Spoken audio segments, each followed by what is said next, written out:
Dès le début des années 2000, avant même que la notion ou le terme de précarité énergétique ne soit reconnu, on faisait le constat que pour lutter efficacement contre cette forme de précarité, il fallait remplir un certain nombre de conditions.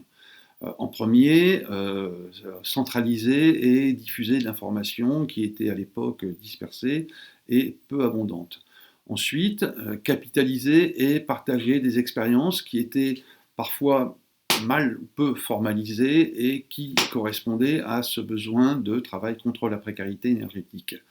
Ensuite, faire se comprendre, se connaître des gens des différents métiers qui peuvent être concernés par cette question. Donc le réseau s'est constitué en s'appuyant sur les différents métiers qui relèvent du logement, de l'énergie, de l'action sociale, pour essayer de les faire converger dans un objectif commun qui est celui de la lutte contre la précarité énergétique.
Donc c'est avec une certaine évidence que la Fondation Abbé Pierre soutient l'action du réseau Rappel depuis sa création en 2007 et participe à son financement.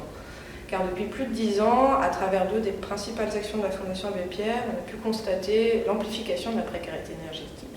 Aussi bien à travers le programme SOS Study, qui vise à octroyer des aides financières à des propriétaires occupants en logements indignes ou très dégradés pour les aider à rénover leur logement. Et donc ces logements sont aussi souvent énergivores.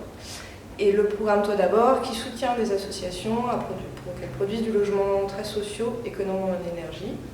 Et en fait, on s'est rendu compte que depuis 2005, même avec des loyers à 5 € du mètre carré, pour des ménages très précaires, si le logement n'est pas sobre en énergie, ces ménages n'auront pas un reste pour vivre suffisant pour vivre correctement et seront peut-être contraints de ne plus payer leur loyer ou d'être en privation d'énergie. Donc pour la Fondation Abbé Pierre, l'action sur les causes de la précarité énergétique, notamment par le traitement du bâti, c'est vraiment primordial. Mais il faut vraiment avoir une vision transversale de cette question, aussi bien sur la question des outils, des dispositifs et des politiques publiques, que des différents acteurs de milieux très différents qui sont concernés, aussi bien les gestionnaires de logement, les fournisseurs d'énergie, les acteurs sociaux, les acteurs de la santé également, les thermiciens, etc. Et qu'on a besoin de mettre tous les gens autour de cette table pour traiter cette question. Et donc, c'est vraiment ce que permet le réseau Rappel, c'est de se faire rencontrer tous ces gens, de parler des dispositifs qui existent, des actions qui marchent. Et donc, pour nous, l'action du réseau Rappel, c'est vraiment une vraie action de lutte contre le mal logement.